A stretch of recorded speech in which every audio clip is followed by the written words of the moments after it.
Hello folks, it is I, Trevor from Media Mementos, and it's Q&A part 2. I guess this is 4, so 2. There we go.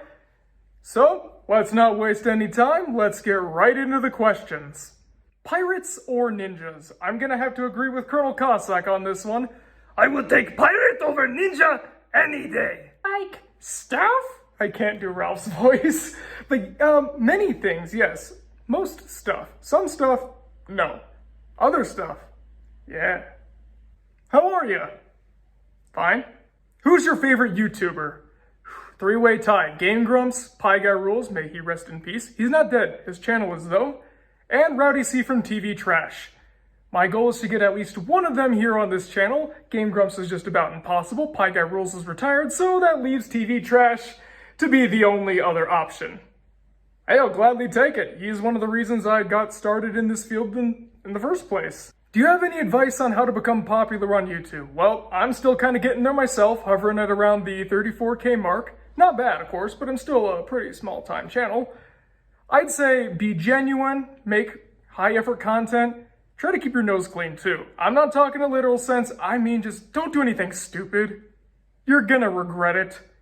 I've seen a lot of people mess up a lot of their stuff. In fact, I know I'm really late to the party. It's just that I don't watch Mr. Enter's stuff, but I just for the first time today heard about his editor. Oh, what was their name? Star Giant, something like that. Man, I know that they didn't really know what they were doing when it came to editing, but come on. All that stuff was so needlessly stupid, and they ruined everything. When did you first hear about South Park? I think I told this on the channel a long time ago. And I think it was in a stream, so here it is in an official video. I was 6 when I first saw South Park, and I know the exact episode too. It was Starvin' Marvin. And you know how I found out about South Park and how I watched it? My grandpa. My grandpa was this kind of country bumpkin guy who didn't care about rules, societal norms, what kind of jokes are offensive to make in public. He was a great guy. Loved him. I miss him. So I was 6 and he was watching some South Park, as he apparently doesn't do all that often. It was just right place, right time. And little Trevor comes walking into the living room and he's like, "Hey, Trevor, why don't you come on down and sit in the chair here? Let's watch a cartoon." And we watched the episode Starvin' Marvin, and everything went way over my head. I didn't get any of it. Mom was not happy when she found out, but it's Grandpa. You cannot stop him. Following Scott Adams' recent comments, has your perspective on Dilbert changed? Nope. I still love Dilbert. I can dislike Scott Adams and I can like Dilbert, just like how I can like Ren and Stimpy and not like John K. Or sorry, John should be behind bars Chris Falusi. Gotta stay true to the name, you know? And actually, I don't know if you guys saw the community post I made about this, but turns out what he said about Dilbert being canceled because of the race stuff, kind of true.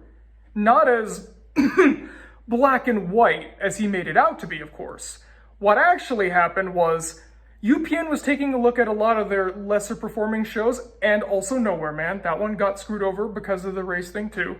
But what happened for the most part is they looked at a lot of their failures, and they decided to get rid of those and replace them with the black-centered shows. Dilbert was one of those, admittedly because of the network mismanagement, but it was failing regardless. So Dilbert wasn't picked on because he was, I don't know, too white or whatever. But part of the reason that UPN was doing this was because they did want to make room for their new shows. But as I said in Homeboys in Outer Space, I doubt their intentions behind this, because they tried to make Homeboys dumber so that it would appeal to their new target audience. That doesn't really say racial equality or thinking very highly of minorities to me. I don't know about you. I'm very clearly a white guy, so maybe I'm misinterpreting here. But I think saying that black people aren't smart enough to get something like The Critic or Futurama, that's not cool. Are you an introvert, extrovert, or both? A little bit of both. I can be extroverted in some social circles, introverted in others, and at the end of the day, I just need a little bit of personal time to recharge and become me again, because otherwise, I'm just out of it.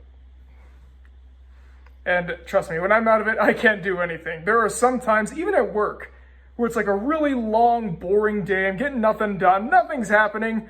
I'm just zombieing the whole day through, and it's a mess. So that's why I just need a little bit of downtime, then I can go for hours. Videos I've ever made, no disrespect to the people who suggested these, of course. This is kind of just partially my fault and also partially circumstance.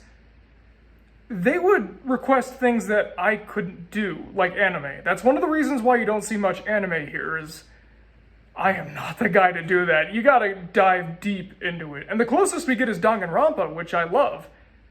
But you guys don't love watching it, so we don't make it.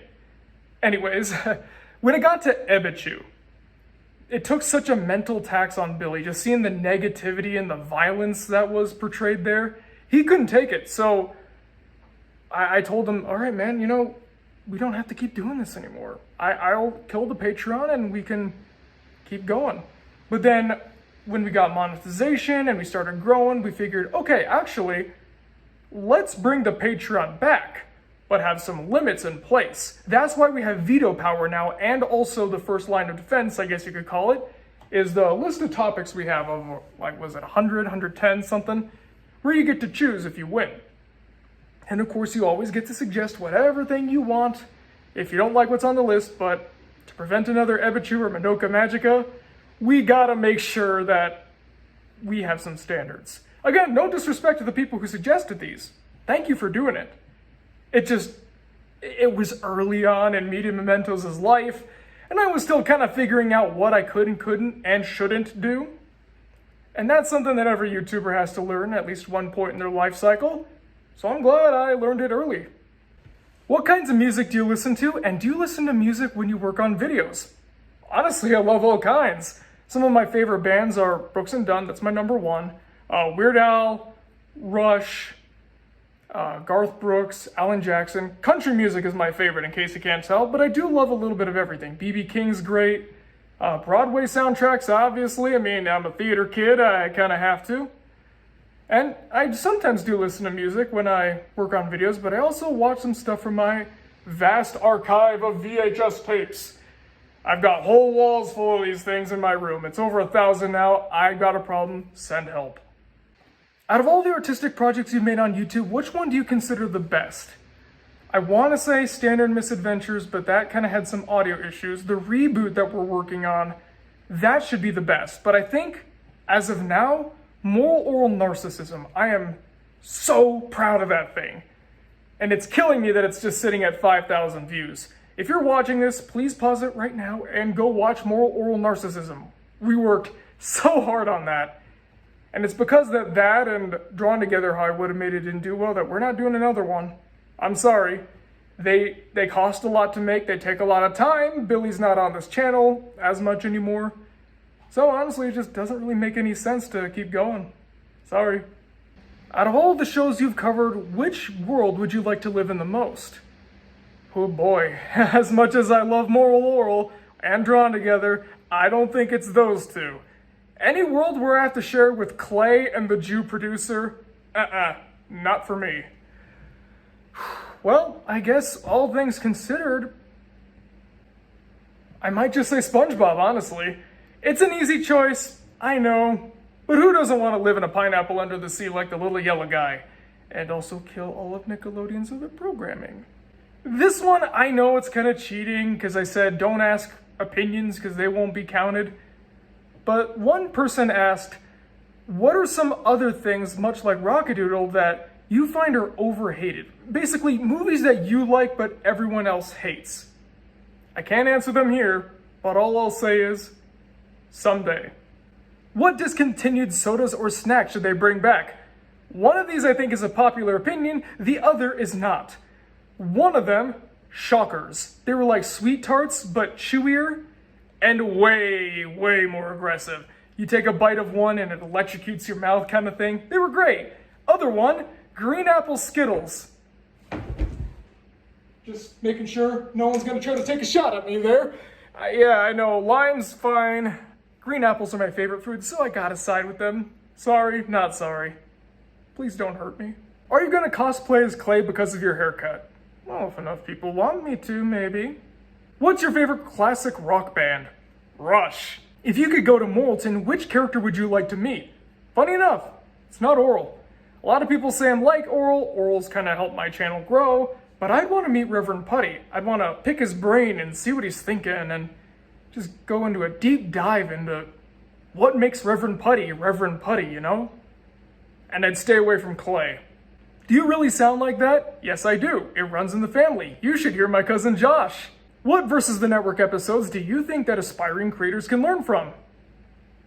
All of them, really. That's kind of their point. What are some fictional crushes you had growing up? I only had one, and it was when I was 10 or 11. I think it was 10. So I mentioned this in a very, very old video. It was the top 10 favorite Pokemon. I mentioned my buddy John, who I'd like to get on the channel sometime here. Hey John, so happy you moved here and now we share a home state again. Good thing Indiana no longer has you. No shade against Indiana, it's just I held a grudge for them for a long time for taking one of my best buddies away. Anyways, my crush growing up was kind of stemmed from the games we used to play. He had Pokemon Pearl, I had Pokemon Diamond, and we created these crazy adventures based on our two protagonists. They were like best friends, and they would try to save the Sinnoh region week after week. And my character was had a thing for Dawn, and that was partially because I kind of did when I was 10 years old too.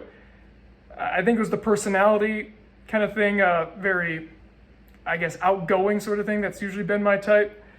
And I guess that was the one, because I can't really think of anything else. I remember for the longest time, when I was 7 or 8 or something, there'd be some there'd be some kids in my class that have some characters that they liked. One in particular seemed to really love Zero Suit Samus.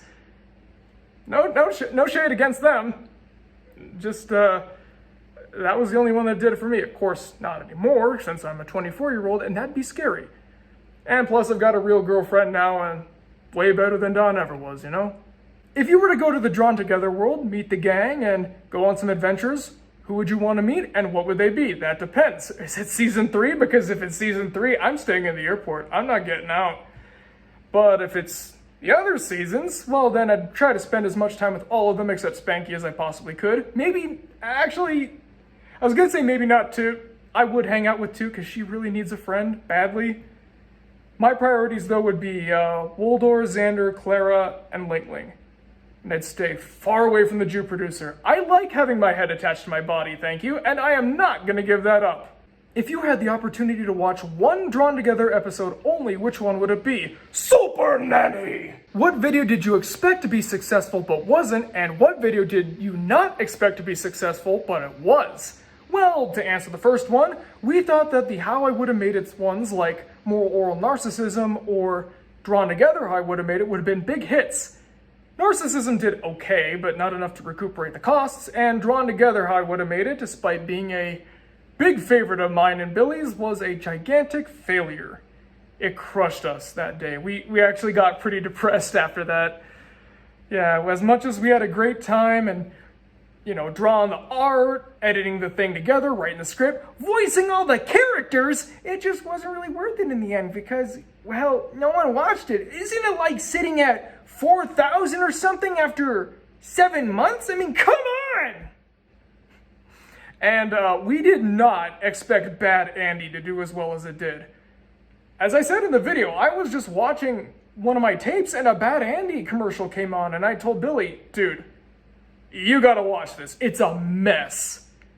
And sure enough, we made the script within the next couple days. And I think it took 2.5 weeks for that video to come out. And we did not expect it to blow up. And we still don't know why. Bad Andy's small, he's annoying, the ads are obscure, and it's from Domino's. I like Domino's, but I'm like one of the very few people that do. I don't get it. Maybe it's because he's a puppet. I don't know. Why look a gift horse in the mouth, though? As long as it's successful, I'm happy. Have you considered having a TV tropes page about your channel? I mean, if someone wants to make one, sure. Kind of like the Wikitubia page from the TAS Productions days, which has now since been updated to be more accurate. Yay. I wouldn't make one myself. I'd kind of leave that for the fans, partially because, 1, I don't want to come off as conceited, and 2, I'm biased. And also, I guess 3, I have other things I kind of need to do more, like making videos for one. What's your dream Danganronpa killing game? The cast from Trigger Happy Havoc without Toko or Yasuhiro, replacing them with, I'd say, Gundam and Gundam and Mew, I think would be a good replacement for those two. So that's it, yeah. What's the most insane take you've ever seen? That I'm trying to deceive everybody by saying that Treasure Planet is what saved Disney and not The Little Mermaid. Someone in the Fern Gully video got so mad because they thought I was lying to the world or whatever, and I don't understand. Like, it's an obvious joke, come on. Yeah, there's sarcasm blind, but then there's just this. So I'd say that's probably the craziest one I've ever seen. Favorite Weird Al song? Amish Paradise, no question. Favorite sandwich? Well, it comes from Subway. I think I lost a lot of credibility there. I like Subway, don't at me. I used to get the oven roasted chicken, but then they discontinued it.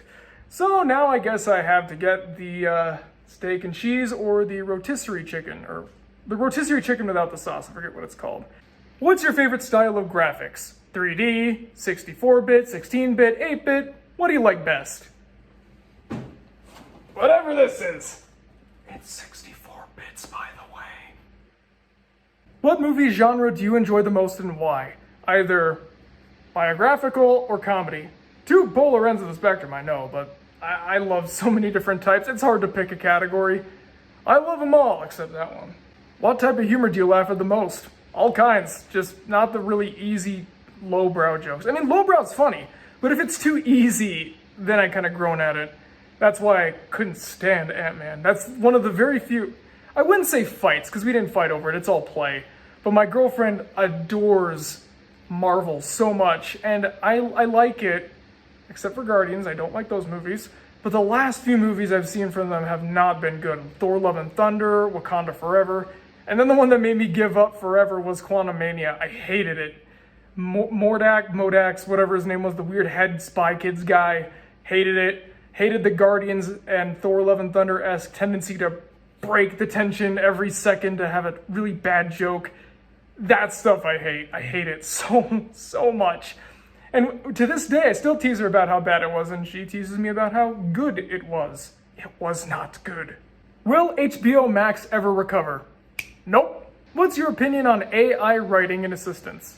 It's getting to the Terminator timeline, man.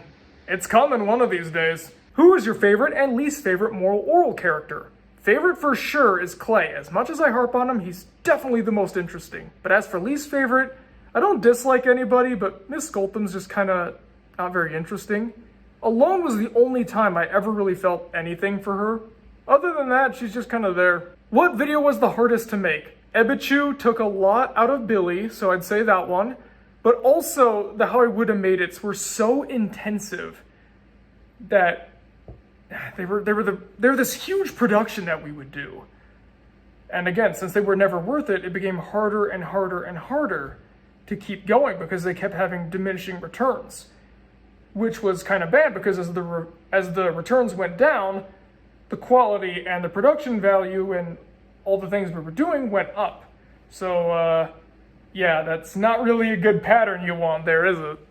What was the first theatrical movie you remember walking out on? Because I'm a tightwad, I never walk out, but the closest I came was The Lorax. I loved The Lorax so much when I was a kid, and when I heard that there was a movie, especially made by those Despicable Me people, that I really liked it, oh, it made me so mad. I'm still getting mad here thinking about it. It was the Phantom Menace thing. I knew it was terrible while I was watching it, but then when I left, I was in denial. I was like, no, it has to be good, right? It's The Lorax. I've been waiting for this forever. It's gotta be good. It was not good. I really can't believe I tried to fool myself into liking it. To this day, it's still one of my least favorite movies because of that disappointment alone. Doesn't help that it also sucks, right? Do I have favorite characters from shows that I don't like? That actually was one of my favorite questions I ever got because it really made me think. And it really depends on what you define as don't like. Was it that I was disappointed by, or that I hate, or just generally don't care about? And it really got me thinking. My parents love The Big Bang Theory. they adore it. And every time I go over to their house to visit and they're watching it, I do the same joke every time and it drives my dad nuts. Whenever Sheldon or whoever says something stupid, I always go, I get it, they're nerds! And he hates it and I love his reaction. But I don't remember his name, but the Indian guy, I always liked him on there. He was my favorite character for sure. And then when it comes to other shows I don't really care about, I like Stewie from Family Guy. I can't help it. I know it's an easy choice, but it's Stewie. He's a great character. I'm sure I could come up with a whole list someday, but those are some good examples, I think, for right now. Spicy or sweet food? Sweet. And if you ask Kyle, my good friend, whether he prefers spicy or sweet, he definitely says sweet, especially when it comes to candy, because he's had a run-in with some very bad Mexican candy called Indy Dedos, which may or may not have traces of lead in it.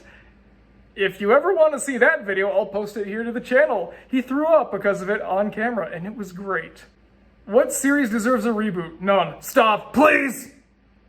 You mentioned Pie Guy Rules before. What are your thoughts on his retirement? I've said it in a few streams and I kind of touched on it briefly here, but I knew it was coming. The man was really unhappy for the longest time. He kept trying to do other things outside of the SpongeBob cartoon thing and no one would let him do it. And that kind of wears at you. And his channel was stagnating for the longest time and he was losing motivation. He didn't even want to finish Bottom of the Bakery until a massive fan backlash pushed him over the edge and he had to do it. And it turned out pretty well, I gotta say. He finally ended the SETI arc on a very good note. But man, I could feel it in the last few videos just how unhappy he was. And wherever he is, somewhere in the streets of New Jersey, I'm hoping he's doing okay. What do you think of the Netflix and HBO animation purges that have been happening? I don't get why they're doing it, but I don't like it. What's the most impactful piece of media you've ever seen? Well, are we talking that kind of changed my life or that gave me the kind of whoa reaction? Because the impactful ones, wow, there's a lot. It's weird to say, but Drawn Together was a big one for me because it helped me realize that you really shouldn't judge a show based on what you hear. I'm so scared of that Saberspark video that's going to come out soon because I don't know if he's going to get it. If he doesn't get it, I don't know if he'll make a rebuttal, but I'm like an adamant Drawn Together defender, except for season 3. I gotta fight for it, you know? I love that show so much. It really broadened my horizons, helped me like some adult humor more, and kind of helped me discover some of my strengths as a writer, being that when I was writing some of my stuff, like Standard Misadventures / Doorland Misadventures, what I do best is I write banter and ensemble casts. That's my strength, and I realized that because of Drawn Together. That was always an interest of mine, but watching that a bit, and you know, the good episodes especially, that really helped me realize what I could do and what I like to do best. Also, 1 Hour Photo kind of inspired me when it comes to, I don't know, liking psychodramas and psychology in general. And this one wasn't impactful, but I just gotta mention it. Gran Torino, the Clint Eastwood movie. The scene where the girl comes back all bloodied and raped and all that. I don't know why I was chuckling at the beginning. That's not funny. I was like this when I was watching it with my dad, and we actually paused it. We just talked for 20 minutes. It started to be about that and some of the minority communities in Michigan, which was where he was born and raised. And then it just kind of went off the rails into other like terrible people and stuff. That was a movie, and I highly suggest you watch it. Well, folks, thanks for watching the video. Insert outro here. I'll see you guys in Q&A part 3, whenever that happens. Thanks for watching, and I'll see you guys next time. Stay beautiful.